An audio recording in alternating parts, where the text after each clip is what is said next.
Do you want to participate in Youth Ideathon but don't know how to register? Don't worry, in this video, we'll show you exactly how to register and create your SID, student ID, in just a few simple steps. Step 1. Visit youthideathon.in. Then from title bar, select Y account. Then click on Register to begin your registration. Step 2. Enter your details. Now fill in your basic details carefully. Enter your name, mobile number, email ID, and other required information. Make sure all the details you enter are correct. Step 3. Verify your details. Once you submit your details, you may be asked to verify your mobile number or email ID. Complete the verification process to continue. Step 4. Create your SID.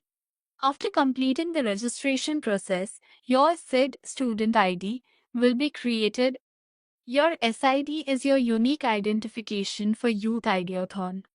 Make sure you save it safely, as you may need it for future steps, including submitting your idea. That's it.